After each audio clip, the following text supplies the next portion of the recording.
All right, so we're live, guys. So today we have with us Steve, aka Apotheosis Divine. Hello. How's it going, YouTube? And this is Lisa. And Joe's here with us as well. I Hey, noticed I'm the darkest here, so don't worry, beautiful snow goddess Lisa is the light to shine, so that's cool. Here we go. Feels like Starting dark, just look shiny. like a medium, pumpkin light. I know, look at that. Dark, medium, light. Shows the nature of our and characters, so I'm just pumpkin. kidding. And pumpkin. Dark light pumpkin. Is that a pumpkin latte you have there, or is it just a normal coffee? No, it's not fall anymore, so you can't get those. I love those Yeah. though. That's true, man. So I just want to announce before we get started, this is not, I repeat, not an open hangout, so I apologize whoever thought it might be, but what we're gonna do is, I have this started in Google Plus, so if any of you guys have questions, go to my Google Plus and use the Q&A tab on here, and if you want to come in and ask Steve a question, you can do that, but let me know through that tab and or on my YouTube, and we will let you in if it is deemed half appropriate. So. Oh man, so Turkman, my bro, sorry, but no questions from you today. Even though I totally welcome all of them. I can so see him being like, I have an appropriate question. We're like, yes, come in, and then he like just goes crazy. Well, we'll see what happens. But anyways, guys, let's get started. So, Steve, if you don't mind, let's tell my viewers a little bit about yourself. Where do you live, and what do you do for work at the moment? I live in Comanche, Iowa, so it's a small town next to Clinton, Iowa, which is also a small town. And I work at Custom Pack. It's a factory that makes plastic parts like toolboxes, kids' toys, and various other things. Anything plastic, really, we make. It's a decent job. I've been there since last May or whatever. That's when I like stopped all my alcohol intake and really made progress against social anxiety and such by expanding comfort zones and kind of using that place as a how do you say, a starting ground for like going against anxiety or whatever, because it's a large factory and there's tons of people there, and it was a really good place for me to start and expand and go against anxiety and such. It's not a bad job. Yeah, Awesome, man.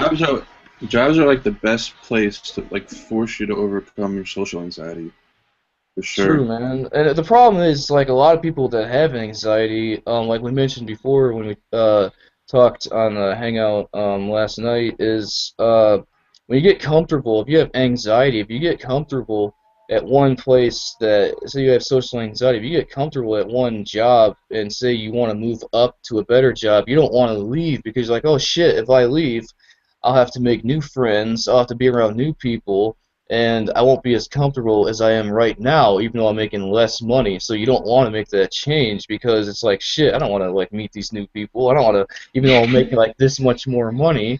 So that's like the problem with Do you th do you think that's like a people. bad thing? Like you gotta like expand your comfort zone more and more?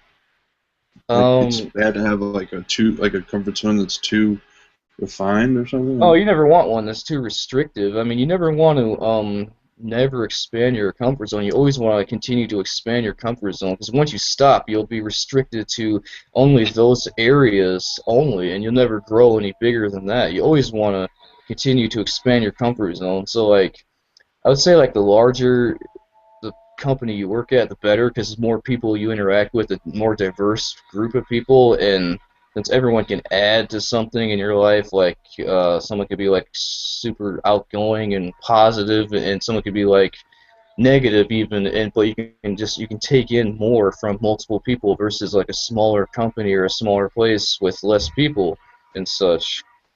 So Yeah. I don't know. I Yeah. like having a universal understanding of everybody and everything or whatever. But Yeah, you I talk don't know. about like sometimes you go into work in like a shitty mood, and you'll deliberately stay in a shitty mood just to kind of gain a kind like a context experience to deal with people in that mood. Like I Yeah, thought that was really interesting. I did that after. I started doing that after I got rid of my anxiety. Like I've had. I mean, I pretty much destroyed like 95% in the first month. So from last like Damn, how do June, you do that? it's just it's Good, man. it's Yeah, how do just you do that? Tell us your secrets. Please tell everyone. How do you Yeah, people cure want to know this. social The anxiety? viewers are gonna go up. They'll be like, "Help me with my social anxiety." You have someone who has defeated the dragon. it's just. I Yeah, mean, man. How'd you do it?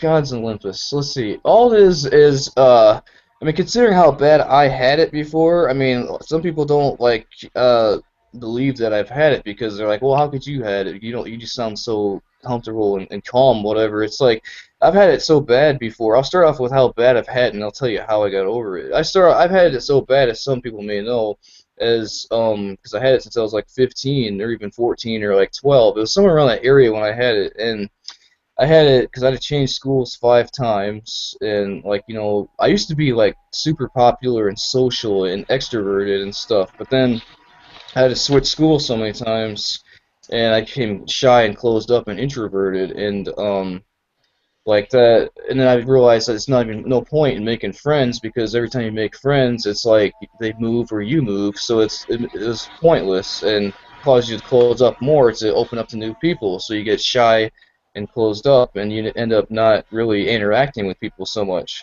But I had it so bad where I had to like drink beer just to go to the grocery store, and I did try to kill myself twice, as some people already know.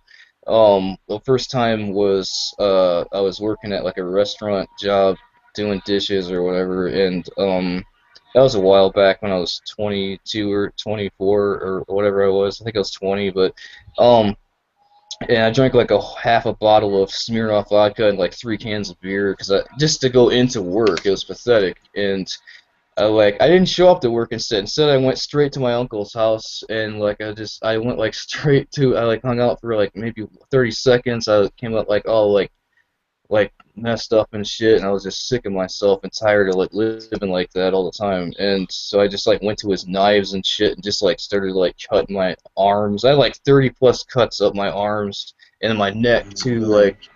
And he was like shocked at what I was doing. Like he didn't know what to do. Like he was like, "What the fuck?" Like, cause I had like a big ass kitchen knife in my hand that was like really big, and I was just like going crazy and shit because I was tired of myself and I was going for my neck and shit, and I had it all over my neck because I was in the bathroom. He didn't know what I was doing, and then like I came out and like he was like I was trying to pull it towards me, like he like pulled it away from me, and I already had the cuts over my neck, and like I eventually like the knife like slipped or something, or I don't know, and it like fell on the floor, and then I just kind of like I was like blood all over the place from my arms dripping and everything, and I just like passed out on the floor and shit, and then like we went to when I woke up like because he was like an alcoholic, so he didn't really know what to do, and like I woke up and we went to like a bar later that night, and even though I had my cuts covered up and like a hoodie on and shit, I met this girl or whatever. But and then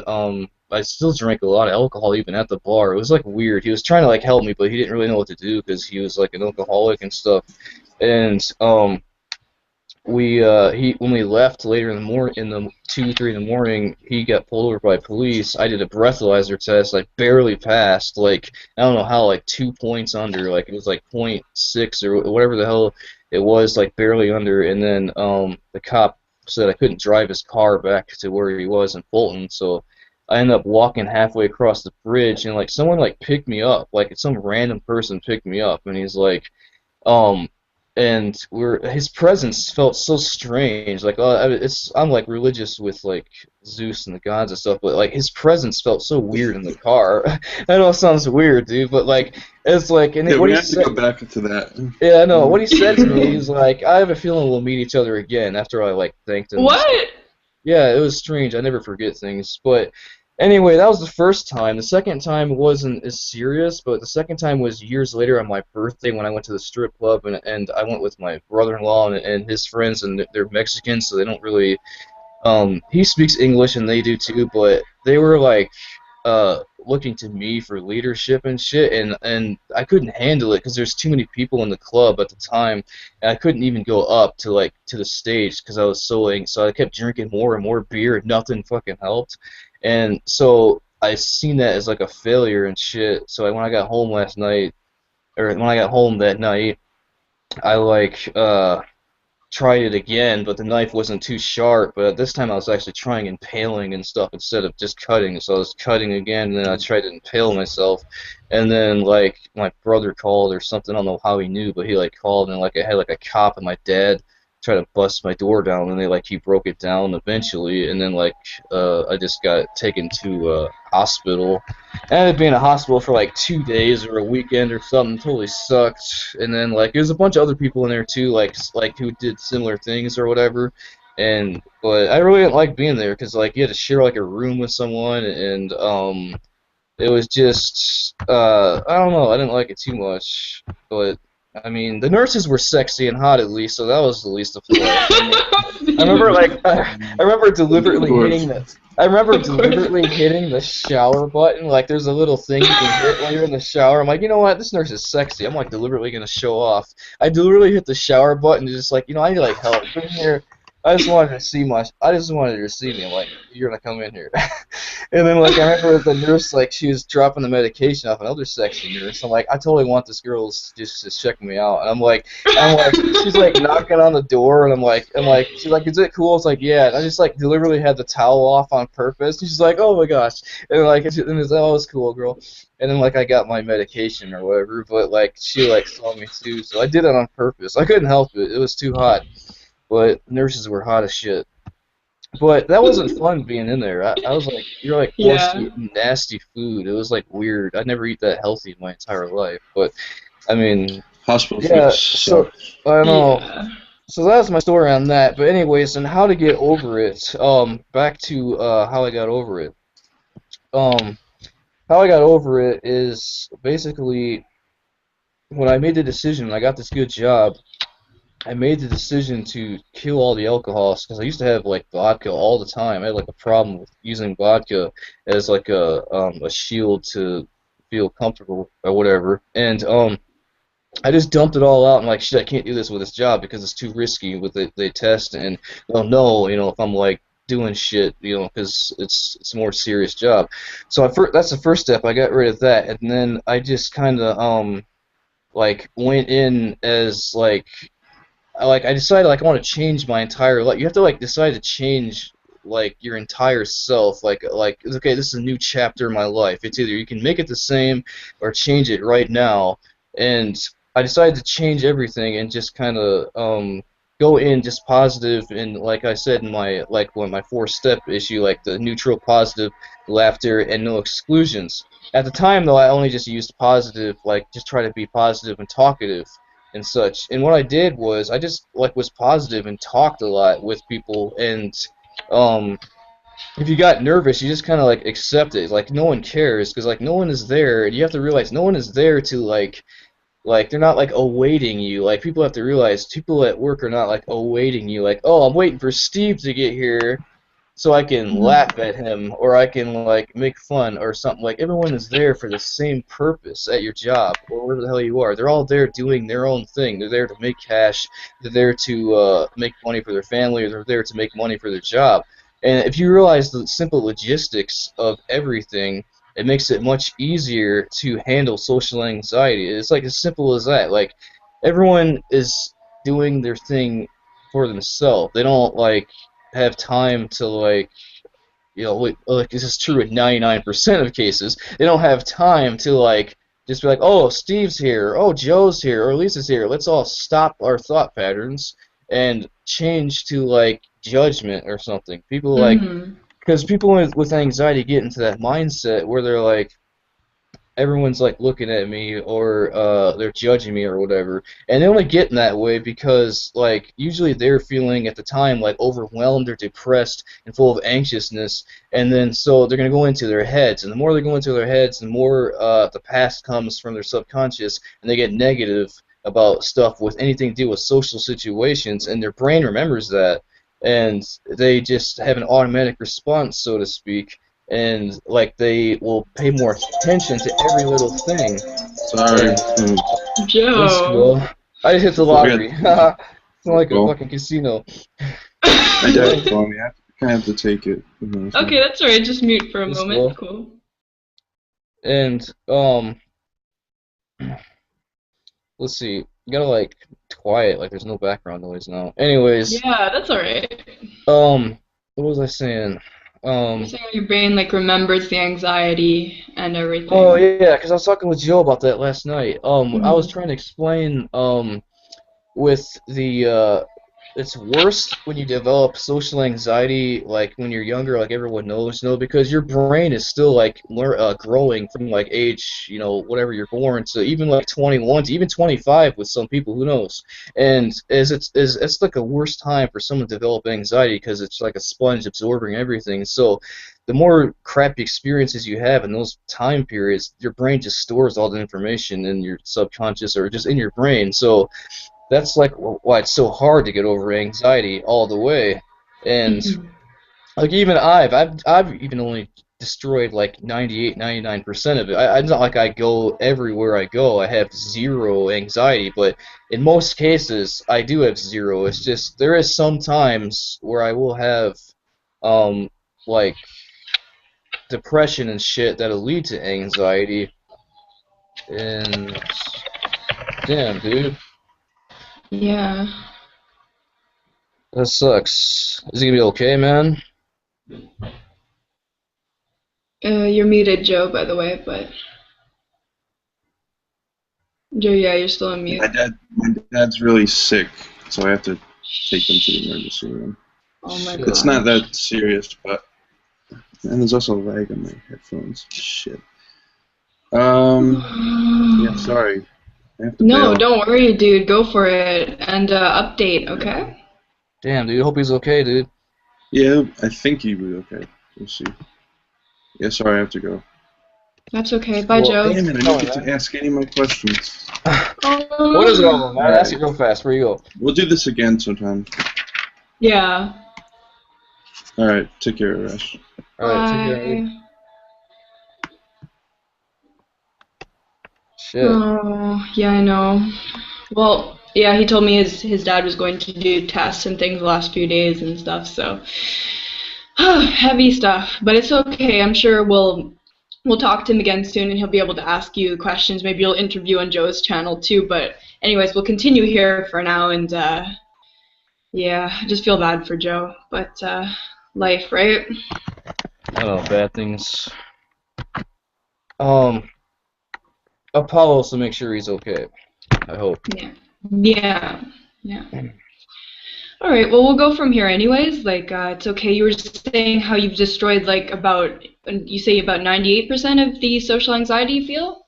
Yeah, most of it's gone. I mean, there's times when I'll get some, but like since I know what to do, since I have the knowledge, if it does arise in certain areas, I know what to do to make sure it doesn't become a problem and grow into something like that will be a problem. So like it seldom even comes up, but if like I do get to a period where like, oh, I'm depressed, and then like it'll weaken you, and then it'll make you kind of think negative and get into that anxiety state again. I'll hurry up and use the knowledge that I've learned and hurry up and start like going and talking around to a bunch of people or stay neutral or whatever, and then just kind of I won't allow myself to get entrapped in the negativity because I know what'll happen if I do, and that's basically what I'll do about that. Um, but um, damn, is that you? What? Your computer has like loud feedback noise or something. I know, it's my stupid laptop fan as always. But I Oh, wanted to say it's good that you stopped the alcohol because I think that we have that in common that you drink to feel like you can be more social and talk to people, not be so like anxious. But then if you drink too much, you get super depressive, right? It's like the thin line. yeah, I mean that happens with, I mean, because it's depressive anyways, but it ends up dropping you and slowing you even more. So I Yeah. mean, when I was on, it actually made me worse when I was drinking alcohol at Walmart just to be around like my job. Like it made me even more depressed and more anxious. Like I mean, at first I was calm because it was like kind of it was dropping things, but then like when it wore off and like when you're just there, it made you actually worse and stuff, and just plus it's just not good if you have friends there too, because like I remember my friends always saying to me like, dude, you're like way cooler before you started all this drinking and stuff, and now you're like acting all like strange, like they didn't like it Yeah. and stuff, and reminds me of Final Fantasy VIII and stuff, like when Cypher's like his friends try to help but he doesn't listen. Like anyone who's played that game, like that character reminds me a lot of me because he's always like, um, it's like, are you gonna keep going down this dark path? Like we want to help you out, man. But then he's like, it's been fun, but I'm gonna still go down the shitty dark path Oh, and yeah. suffer anyways. And like I don't know, like I can't believe I was that stupid. So I kind of feel guilty about all that. Like when they try to No. help me and stuff, but um, I don't know. That was like a horrible period and stuff. But Yeah, but you know what? I always believe that people that actually can be helped are the ones that want to have help. At that time, you were kind of in denial a bit, right? And you didn't want that help yet. But at a certain point, you woke up and said, okay, I want to get my life back on track. You know, it takes a while to get back on that track. yeah, that's true. I mean, I didn't really want the help because I don't like getting help because I feel I'm strong enough to do it myself. And Yeah. also, like, I didn't want to appear weak either by asking for help. So, I mean, there's no like shame in asking for help if you need it, but like, I just have like everyone has different personality traits, and mine is just like like super like um self-confident and reliant on myself. Hmm. So I didn't really want to ask for help and stuff, but um, I don't know. I feel bad about it, but I mean, it's cool. Most of them know Yeah, there's that I got over it, so it's cool. Yeah, there's no reason to feel guilt for it, and I think it is an important message that if you are struggling and you need help, it's important to ask for it. Like one of my best friends asked for help just to like talk to someone the other day, so I was there for her, and I think it's important because like humans aren't mind readers, so you don't always know. Like I didn't know my friend was in trouble, and then she said, "Hey, like I need to talk to someone," and that's when I realized I need to be there for her and help her. So it's important to make it clear when you're like struggling, if you have depression, if you have anxiety, if you feel like a lot of people just feel alone and like no one's going to understand them, like have you gone through that feeling before too? Yeah, I mean, even like sometimes even like now, like I sometimes feel alone, but not. I mean, I've got over all that stuff, but I still feel like with depression, I still have depression here and there, but only like once or twice a week or whatever. So it's not too bad. And usually, I've always tried to like figure out what causes it. In my case, depression is like if I get understimulated in the brain, I'll become bored, and when I become bored, I get drained, and when I get drained, I become depressed because my brain's so used to thinking like so many different things all the time. And if you think so many different things all the time, you're always like you have that chemical flow constant, and then as soon as you stop, like you cease the activity of thinking to a lesser degree, or it reduces it significantly, you'll notice that chemical change, and you'll be like, it'll like, oh, like, and then the only way to rectify it, in my case, would be to start thinking a lot more again before you get Yeah. depressed, or hurry up and start talking to a bunch of people, so like you can almost like use their energy, like because I'm becoming more extroverted by the day, so it's actually worse for me to be closed up and say nothing when it's the opposite used to be true about me, where I'd be comfortable saying nothing to anyone for a long time. So I'm glad about that part because I've noticed that all the time. Like when I'm at work yesterday, I was talking to Kenny. Like I was just like back forth, back forth, back forth from my machine in between the parts, and I was going talking around with Chet and a bunch of other people that I work with. And like if I'm placed somewhere else, like out of reach, I'll usually just have to stay at my machine, and it'll drive me nuts because like fuck, I can't like talk to anyone, and then like I also have my own thoughts to keep me busy, which in the Yeah. past would normally be like, oh hey cool, I don't want to talk to anyone anyways. But now, like, I see the change, and like, I feel um, worse if I can't talk Yeah. versus if I how it was before. So it's good, but I mean, it's not. People will overthink how like anxiety, like how to get over it stuff. It's so simple. It's always just simple logistics. People don't understand how simple logistics are. It's just like when you go out, always remember that everyone is out doing their own thing, and they don't care. If they look at you, they're looking at you because something new has entered the room. Like I mentioned Yeah. this to Joe. Like if you have a depressed or like vexed look on your face, troubled look, and 99% of people don't have anxiety. They have like all plain faces, so they're just like whatever, and because they don't have much emotion, and people with anxiety mostly do. So if they're gonna notice the difference in the room, and whether that's you Yeah. just walking into a grocery store or that's you with your anxiety like on your face, they're gonna pay attention to it immediately. And Mhm.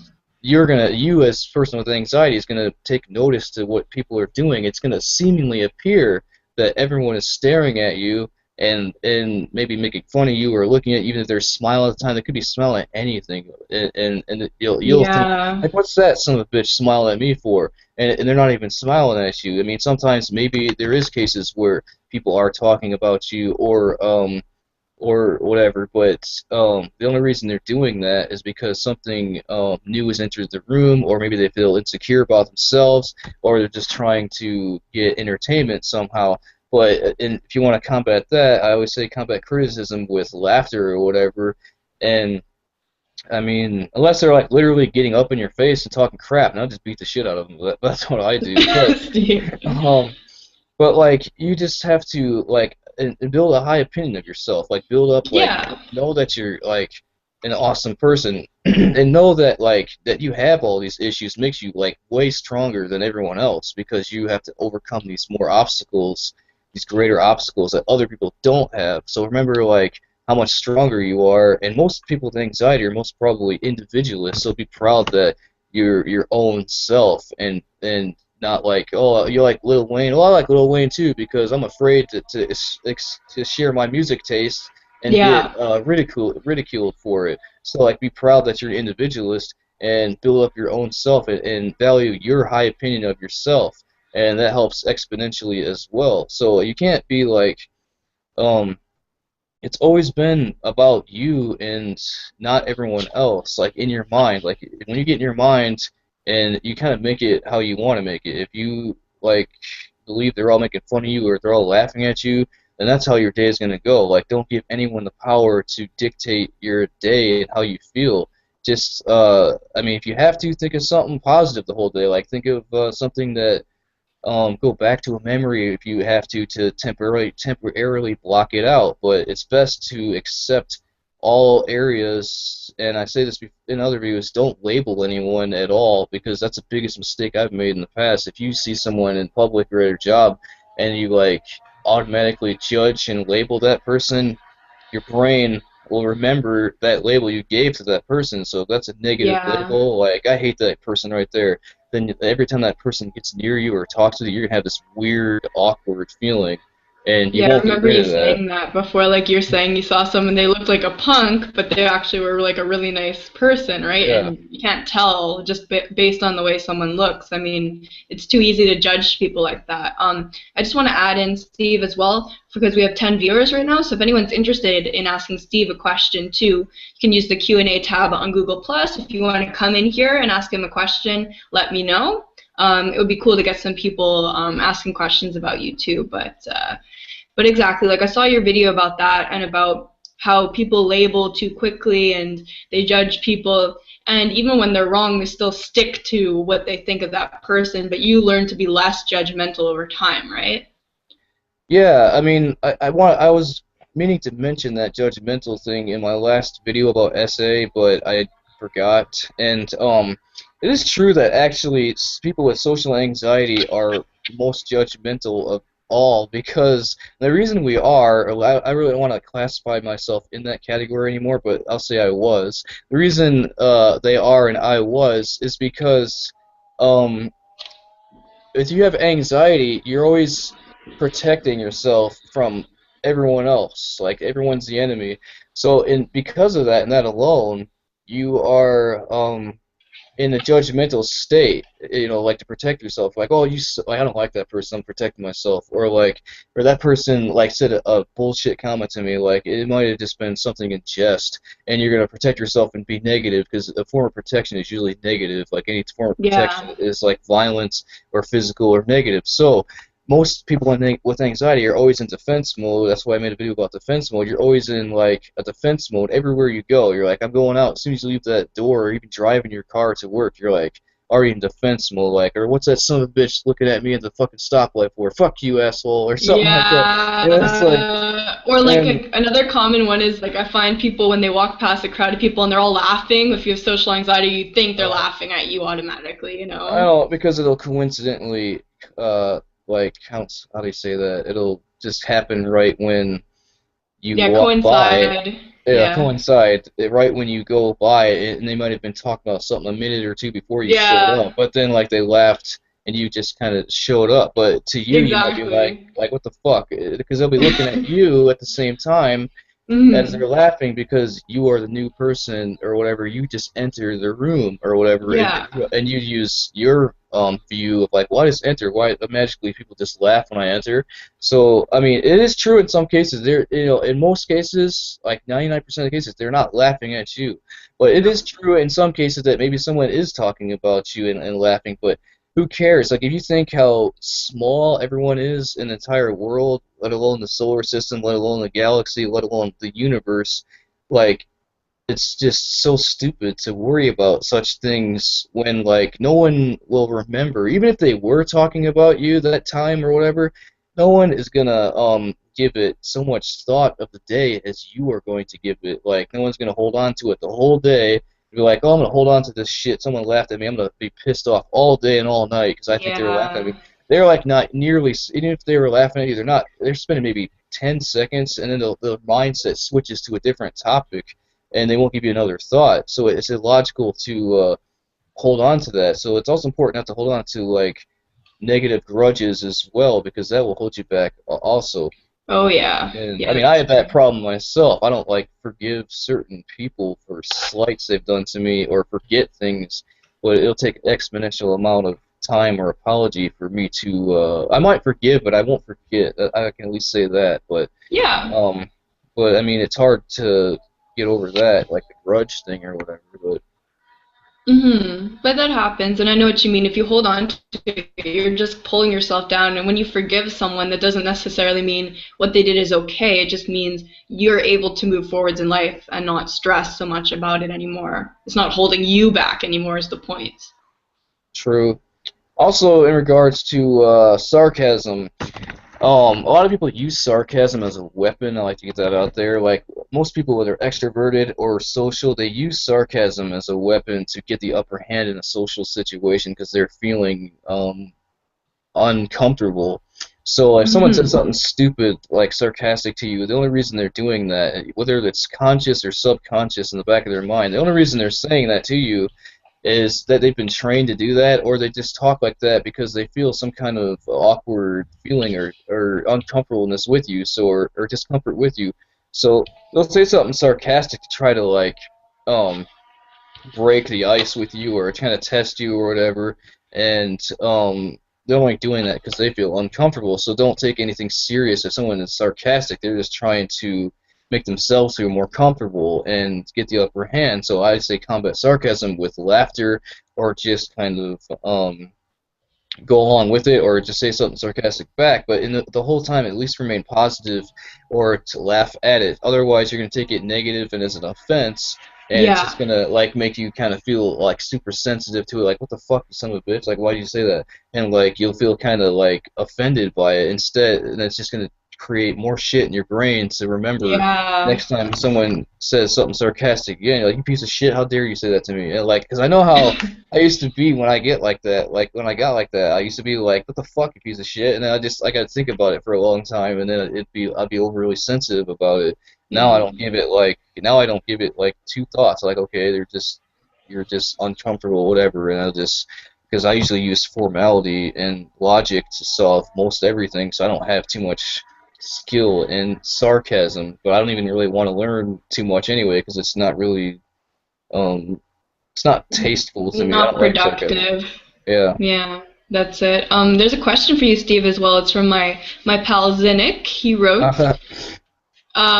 is how a person judges others a reflection of how they judge themselves? That's a good question. I'm not Deep, sure. eh? That's a great question because it depends how you view yourself. If you that is a good question. If you view yourself as like very high standard and moral, like I view myself, even though I'm very how do you say vulgar at times, like Lisa. Really, Steve? Yes, like Lisa being super beautiful and sexy as she is, and so even though it's how had to throw it out there, and it's how yeah, that's a good question because I view myself as proper and formal, even though I'm vulgar at the same time. So, like, if you compare your opinion of yourself to someone else that you view as probably lesser in attitude and taste, then you are gonna be more inclined to judge, like, okay, this person's like a drag of society, so you're automatically negative to me, or automatically Yeah. unfitting.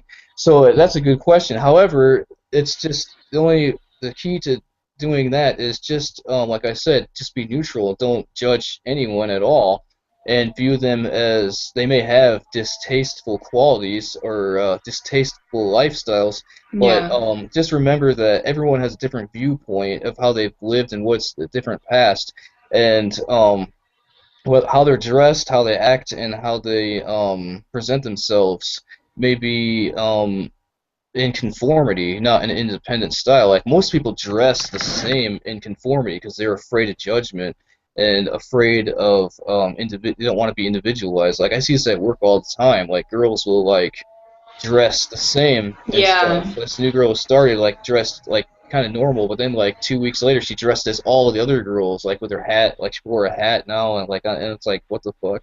And it's like because they'll just dress the same, almost everyone. I'm like the only one there that dresses deliberately actually in dress shirts and I would wear my suit pants, so I don't want to get them wrecked, but in just blue jeans and stuff. So I do that on purpose to show that it's kind of like Tuvok would of Star Trek, if anyone ever watches that, like he'll deliberately hold to his own individualism on purpose, and like I like this episode where he's in there and the girl's like, you're deliberately not wearing the little thing around your neck to show that you don't want to participate in this party or whatever, and I'll do that on purpose to show like my standards and my individualism.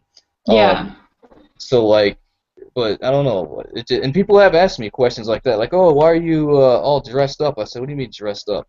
I said, "This is just my style or whatever. I like to portray like my inner self as well as my outer self, like my like high standard, formal and aristocratic kind of nature versus like the standard whatever everyone else. Not that I'm judging everyone else. I just like I like people to know that I have like high standards and high but it's mostly just for me, for like my taste, my style. But Yeah. people often get that confused and think I'm trying to like um show off, so to speak, and be ostentatious. And maybe I kind of Right. am a little bit, but it's mostly about me, like my taste and my style. I'll feel lesser if I dress like in normal clothes. I won't feel like the same or whatever. Yeah, and you also don't owe anyone anything, right? You don't even owe them an explanation. They're like, why are you dressed that way? And you can be like, just because that's who I am, that's what I want to do. And you don't even have to say that if you don't want to, you know? People True. always are like, why is this person different? Why is this person acting like that? Well, it's because we're all different, and we should all, I agree with you, be individuals that have our own style. Like, I was telling you how I was scared to read, like, science books on the bus because I thought I wouldn't fit in. People would be like, why is she reading that thing about the universe when everyone else is reading The Hunger Games and Twilight, you Oh know? And yeah. I I wouldn't was be too afraid of that. scared. That's like hot as No. hell. Intelligence in a woman is sexy as fuck. So like that, if I saw that, like holy shit, this girl is hot as fuck. I So dropped something. Hang on. Sorry. You were saying? oh my god. I had to do it. I tricked you. Mm. Gods on Olympus. Athena and Aphrodite together. Mm. Oh. I had to do it. I had to do it because you're like, You're like, what? No glasses? I'm like, nah, I didn't feel like doing it today, Oh so my I god, I always love have those them. glasses. Holy shit. They like match everything you wear all the time, like your nails or something. It was It's just so the hot. perfect. It was the perfect lead-in because you're like intellectuals. I'm like, really? I love I intelligent tricked women. you. And for No, anyone but out there who's listening and doesn't know, Lisa is super intelligent, super sexy, super beautiful, and snow goddess in my opinion because no of her goddess. beautiful Thank pale you, skin. Steve. It's just too hot. Especially when she talks about things intellectually. She'd be like, "By the way, did you notice?" With those glasses on. Did you notice when you wake up in the morning, you're more hornier than when you are at Oh yeah, night? those And are my videos right I know. there. Let me explain how this happens. Your hormones go into a physics stage of A times X equal something else, and Oh you my wake up God, Steve. I'm gonna horny. jump like 100 subscribers. People will be like, "That's your content." I'm in. I'm really talking about like the ocean and planets, but same thing. But let's get back on topic. We're doing good. I'm sorry I threw you off there, but I wanted to say, yeah, I mean, when you have social anxiety, you worry about things that people don't care about. I mean, if I'm reading a book about the universe, what does it matter? But even yesterday, I was just looking at this like because I go to this place called David's Tea, and I had their like tea manual, and it said spring on it. And this guy sat down next to me, and he's like,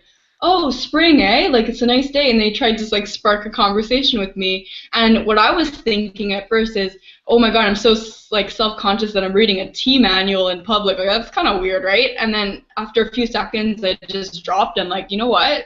I can do what I want. I can read what I want. I can be who I am and not feel judged for it. It's I've come a long way like you where I can just be like, so what? I'm reading a tea manual. Like it might be weird, but who really He's cares, right? At the end cool. of the day. He wasn't like all perverted thinking like teabagging or anything, was he? I hope not. He's not Turk man. But anyways, Uh, Calvin21X says hello. Hey Calvin, did you want to come in and ask a question? I can invite you if you're interested. You know Calvin as well? somewhat, really. I think he subscribed to me. I kind of know him through InnoFay, so I'm not sure. Oh. But, Let's not get into any drama. We're doing so good, drama free for like this week. So but let's I don't continue know him on. too much, so he's cool. I don't have any opinion of him or against him or anything. I just Yeah, know him yeah. like through InnoFay or whatever. But Cool, man. Well, we'll continue our chat, but if he says he wants to come in and ask a question, we can give that a try. It would be cool to have an interactive interview where people pop in, pop out, ask questions. Hopefully we'll get to that point when I do more interviews in the future as well. So let's get on. I want to ask you, what are some of your coping mechanisms for depression since you do deal with it maybe once or twice a week, like you said? Like, what helps you feel a bit better? well, usually, I mean, the only thing I have against it is like talking. Like, if I feel depressed at work, I'll hurry up and once I feel myself draining down like shit, and I'll either hurry up and start thinking. I'll use music a lot. I'll sing something in my head, and I'll use talking a lot. I'll hurry up and talk to people, and that Mhm. usually brings me back up because you use their energy, like extroverted energy. Use their energy if they're positive, of course, and there isn't much you can do. I mean, when you're depressed, like most people just if it's on a weekend, if you're not really going out or you're inside, obviously everyone knows that if you're depressed, a lot of people eat emotionally or something, and they're like, oh, I just ate like this half a thing of cookie dough, now I feel better or something. And Oh, that, and, yeah. and of course that'll help because you're doing something that's positive. And like eating is like eating anything that is good. Anything that is good is related to positivity. So anything that tastes good, like food, it'll make you feel better. But I don't recommend like binge eating or anything, but that is one way if you have no choice to like get over depression. Like, you know what, fuck this, I'm buying a fucking Butterfinger, and just like that'll help temporarily. But or you can just, but the best way is to talk, like to talk and shit, because you get it out. Or just try to remember shit that is positive and kind of replay it in your head or whatever, like a song or Yeah.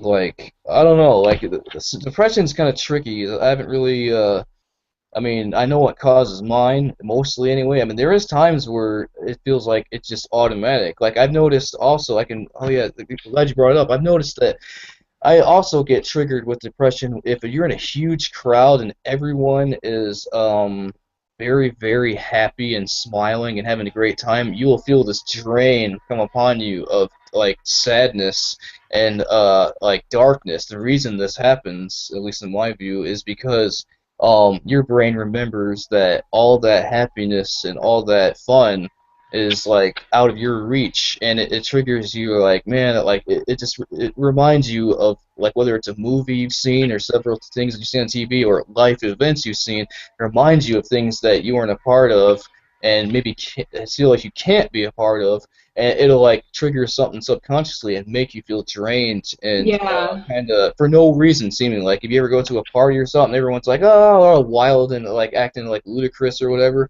and you'll be like just calm and relaxed, but then like eventually it'll all their happiness will literally drain you, and you'll be like oh, and they're like, what's wrong with you, and like, and you just, oh, nothing, I'm just whatever. And that'll happen sometimes to me because you can't, like, it's kind of like matching your enthusiasm. Like I like using the episode of like Seinfeld, like it's like, don't you hate when you have to match your enthusiasm with someone? Like say like someone has a baby and like you think, oh, that's cool too, but like they're all acting like, oh, it's a baby, and like you have to, like, you don't want to go in and be like, you have to go in, it's like, oh, I'm so excited, just like you, like over the top, Yeah, and yeah, like, yeah. but you're just like, oh, that's nice, but like you don't go over the top, and then you Yeah, feel yeah. awkward because you're not like matching your shit with them. Yeah. So it's also important not to match attitude with what is going on around you, because a lot of people will do that. Like they'll smile even if they're not even happy. They'll just feel like because they're in the area, but it is important to at least present positivity or a neutral state versus negative. I mean, like, people smile often just to show, like, oh, I'm friendly or whatever, but a lot of people with anxiety or depression, like, you know what, fuck this, I don't even feel like, if I don't want to smile, I don't want to smile, but people will pay attention towards it and notice it Yeah. more. But I just say it's better to be true than to be fake, so, I mean, I'm not Yeah. sure on that. I've been like that too, sometimes when I'm really not doing well, instead of being like, yeah, I'm doing great, you look a little bit like, well, today wasn't the best day, and you're honest. Like, the truth is, I wouldn't say that to a stranger. You don't want a stranger to be like, hey, how are you? And you're like, I'm actually really doing bad today. Like, you're not going to say that in passing and then start this whole thing. But if your friend's asking you, it's better to be honest and just to be, like, honestly, I'm not doing great today, but I'll get better. And I'm just, like, I've told some of my friends at the beginning of February I was in a depression, and I told them because I wanted to be honest instead of being like, oh yeah, like everything's great month. I was like, you know what? I wasn't doing well for a while, but I'm exercising again. I'm taking my supplements. I'm getting back up there. And to be honest with your friends is better, and then they'll be more honest with you, right? Because then one of my friends was like, you know what? Me too. It's been a hard winter in Canada, right? And then you can kind of relate to each other. So I think it's important to be that honest with people and that real, because then you're going to get honest feedback coming your way as well. True. I mean, God, you're sexy. Anyways, Oh my God, yeah. do you like do your eyebrows too, by the way? I notice your eyebrows are super perfect. You like totally pluck those sons of bitches, don't you? Or you like wax them? Like that. You know what? This is still a good interview considering I thought I was going to go a little bit crazier than this. But yes, I do. I do. You see, Well, that's look cool. at that brow. Yeah. Look at that brow. Look Check at that that brow. brow. Check that brow. Oh my God. Got little But cute yes, blushes. topic. On topic. Topic. We can do this. We're almost there. We've been interviewing. We have another 15 minutes or so as well. By the way, if you want to throw out any advice you have for people that you have in mind, because I know you did your last social anxiety video, do you think you're still going to do mental health topics like depression or other things, or are you going to kind of leave it be? Like, what's your plan on your channel these days? I really have no intention of making another social anxiety video. However, if I find out something new that is superior to the 4 steps that I've developed, then I'll add that in there. So I'll be like, all right, I lied, a new social anxiety video. No. But as Yeah. for now, I have no intention. But I will consider it when it's starting to warm up here finally, but it's not quite warm enough. When I start doing more in-field videos in spring and Yeah. summertime, I don't know what I'll title them, but I might just call them like social interactions or whatever. I don't want to keep putting social anxiety on labels all the time, because I said this before, like the more you talk about it all the time, your brain, it just stays inside your head like social anxiety, talk about this, and it just reminds you of all the anxious feelings, and you can't keep thinking in that mindset. I mean, it is good to talk about to get it out, but if you continue to always label yourself that way and talk about it all the time, that's why I said never say you have social anxiety. Just say you had it and you're good now, or say like I don't really have anxiety. I just have social issues sometimes. Like it's better not to label yourself as that. Otherwise, Yeah. you're just gonna continue to think yourself as like, oh, I have social anxiety. Like you're gonna use that as an excuse, and you're gonna use that to just like explain everything. When you, in fact, you probably don't really have it as bad as you think. Like I don't think. I mean, I had it really, really bad considering what I told everyone in the beginning of the hangout and stuff. It wasn't. I mean, I have like tons of scars still on my arms that I had it to video up before, but I deleted it and stuff because of like when I started the PUA stuff and everything with getting women a lot quite often.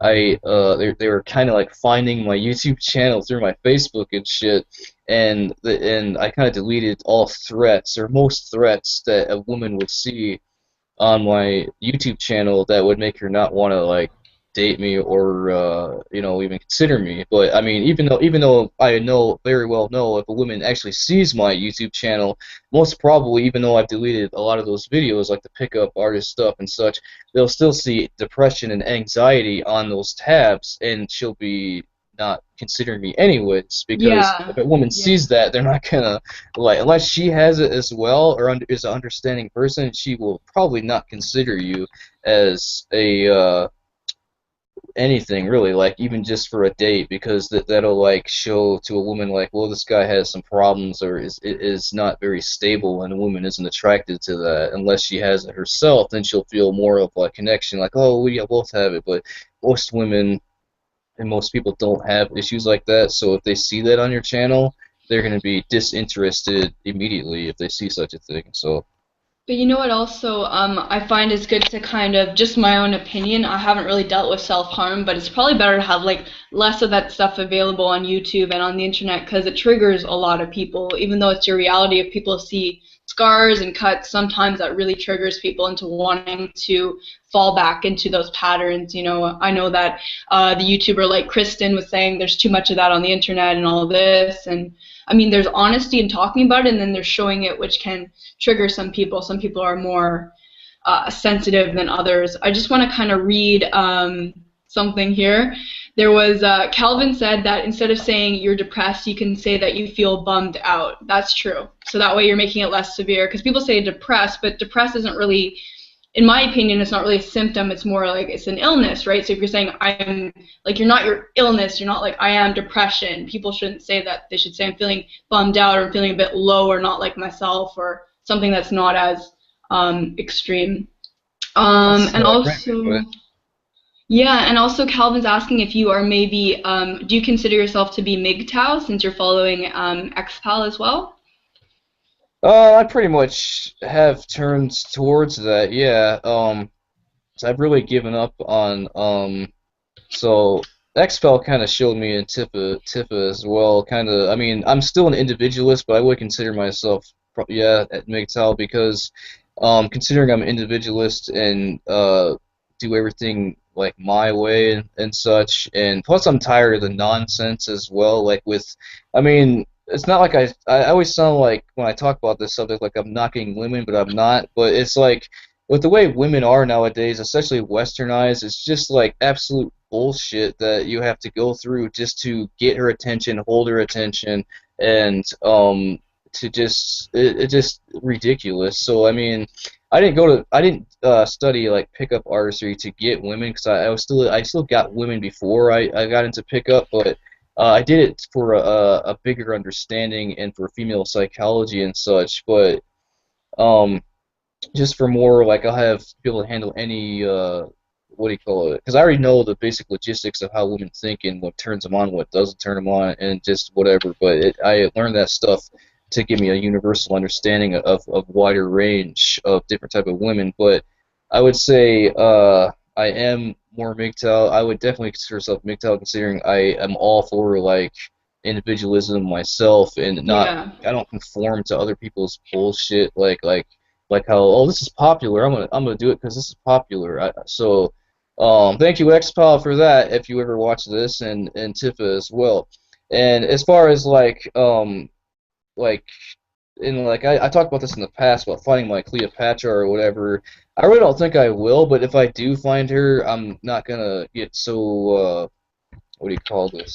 So like all for her, like oh, it's everything is for you. Like it's gonna be like about like I don't know something I want and something like it'll be shared properly, not like it's all for you or whatever. Like I don't know what I'm trying to say, but Mm-hmm. um No, I know what you mean, and it's good that you're kind of looking out for that, but at the same time, you're not too focused on it. You're going your own way. You're doing your own thing. You're looking out for yourself. I think that that's something that I really respect about MGTOW, that it's very individualistic, and a lot of guys just focus on themselves and eating healthy or just going to the gym or improving themselves mentally or whatever it is that, and not focusing on like I need to be with someone to be happy. You know what I mean? They like have other interests, other focus, and that can be a very healthy thing, I think. yeah, I mean, besides, it's more attractive to a woman as well. That's not why I would consider myself that, but it's if you're doing your own thing and getting yourself together and enjoying your own time, whatever you do, and it's if you think about it, it's actually more attractive to a woman because otherwise you're just out there like, oh, I'm gonna please this girl, I'm trying to please her, let me do this and this, and like I also realized that as well. Like, not that I don't really do much for women. I don't believe in spending. This sounds. I don't believe in spending money on women too much unless she like earns it or whatever. Like I usually don't do on dates or stuff. Dates are stupid for me. So I usually do hangouts with girls, and I'll just chat with them and just have a hangout at my apartment or their place or whatever. And it usually like 99% of the time leads to sex. So like I mean. You gotta have your fun too. I mean, like it's not. I mean, that's also what's cool about pickup. You just kind of. I learned more with like escalating and such. Like, because I usually have the issue of going too fast and stuff. Even with my ex-girlfriends, like I'll just pick her up and I'll have her in my apartment, like, and she'll be like, "Damn, like it's only been like 5 minutes since we got here," and I'll already be like, "All right, let's go." And it's just like it's too fast. So I learned control through pickup and just kind of like, all right, just the woman needs to be emotionally ready for sex, and she's not a light switch. You can't just be like, all right, let's go now, and like so like. So like 85% I already knew what I was doing, but I learned some additional shit through that, and to not really be too like because if you're too straightforward and too about it, the girl's not gonna like it either because you have to be able to regulate it properly and such. But I don't really believe in dates though. I mean dates are if you actually click together after the hangout or whatever, or if the girl is like special enough to deserve the date or whatever, I don't really because then you're putting the problem with that is you're putting the woman higher than yourself by buying her all types of shit and that creates awkwardness by putting her like up there or whatever versus like you just have a hangout, you're both like kind of like all right, whatever, we like each other and we're on like this level together versus if you're on a date, you're like, oh shit, I'm doing something for the girl and you're not getting shit in return pretty much, so you're putting the girl at a higher position than yourself, creating awkwardness, and that fucks up the whole date and shit. And I don't know, the woman has the whole upper hand in that, so I don't like the date shit or just the spending money if like it's not even worth the time. I have nothing against like taking a woman out to dinner if you're like actually relationship with her, and she's like earned it and stuff. But in regards to like the first date or whatever, I seldom ever take women out to dinner. It's just a hangout mostly. So Yeah.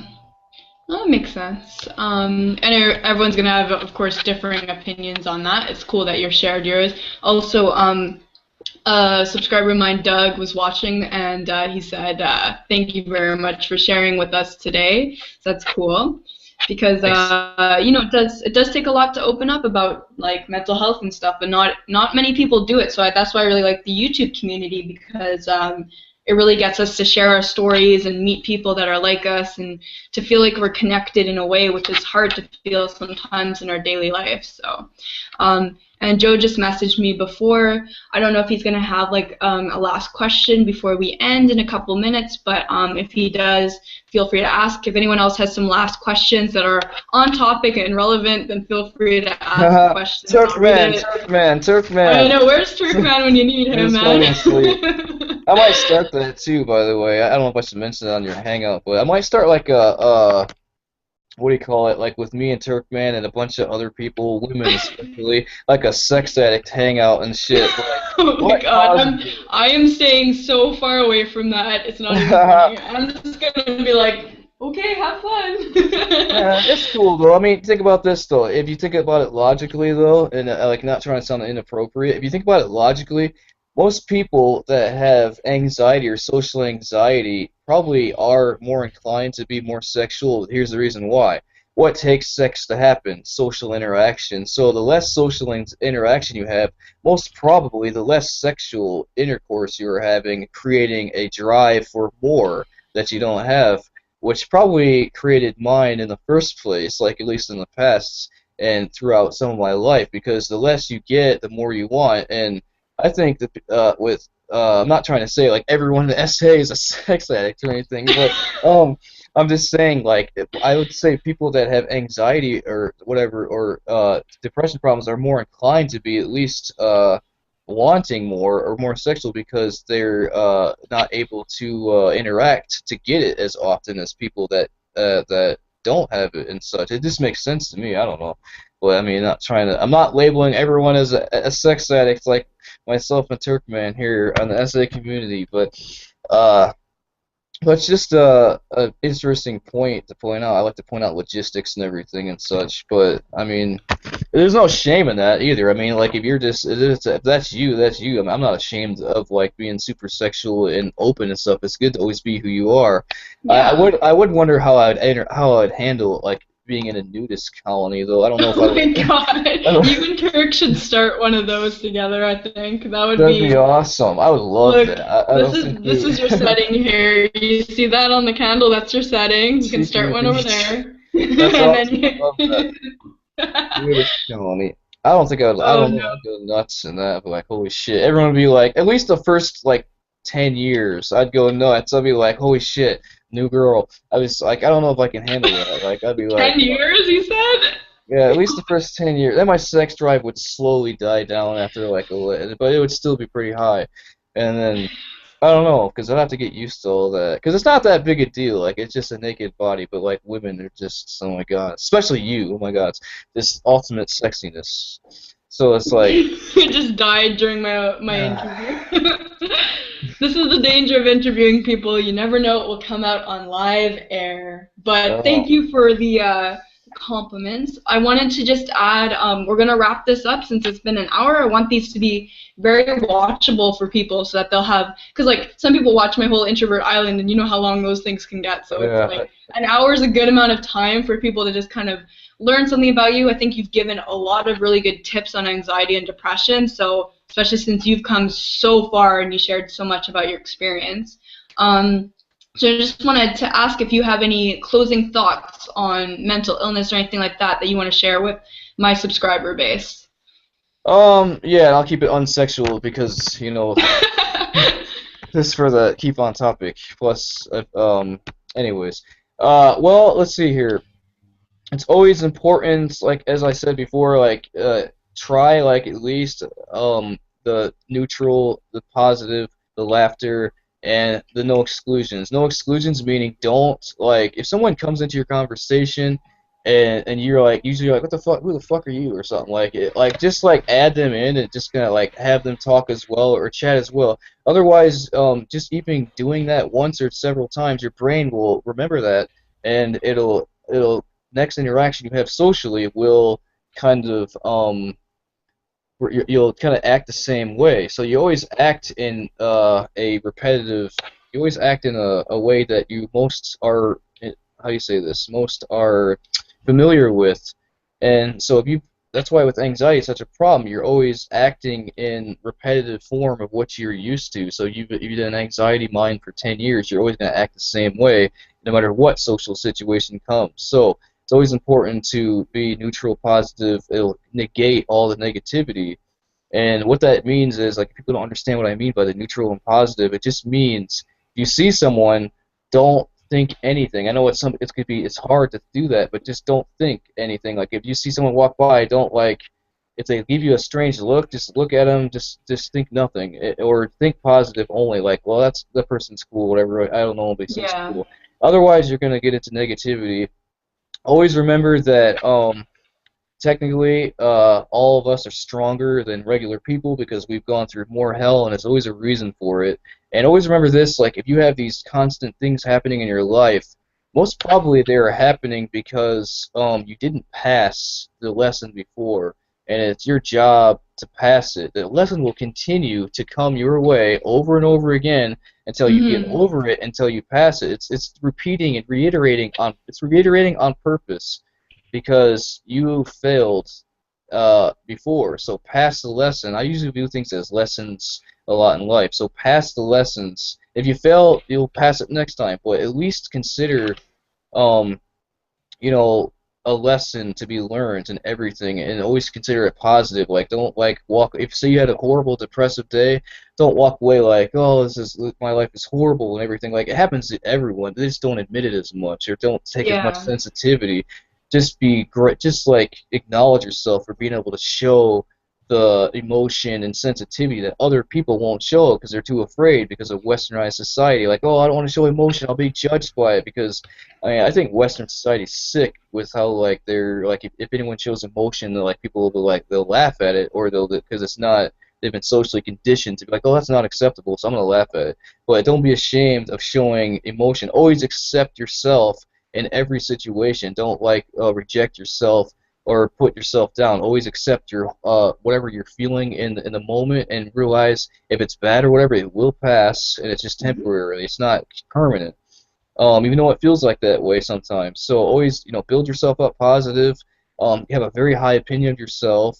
Um, Rely on yourself and independence, but don't like shut out anyone that's trying to help you. And don't rely on other people for validation as well. Rely on yourself. And I mean, if you really apply yourself to wanting to change and your entire life, you have to stick with it. You can't just do it for a while and then just stop and then like, oh, I'm getting lazy today, and then you'll see the stagnation in progress and you'll be like, shit, like what happened? And you won't be happy with yourself because you're not making progress anymore. So you have to continue to grow and really be serious about what you want and go forward. Because as soon as you stop going forward, I mean, you make like a shitload of progress and then stop. You'll be fine for a while, but then you'll notice if you just continue to stay stopped, you will notice like disappointment or depression again because you're not like making all this positive changes in your life. So it's important to keep adding positive things to your life continuously, whether that be like new people, new friends, just anything to keep you happy, really. I mean, that could be a video game. I don't know, but usually it's better if it's socially related. I mean, because the key to getting over social anxiety is make everything socially related, positive, and full of laughter.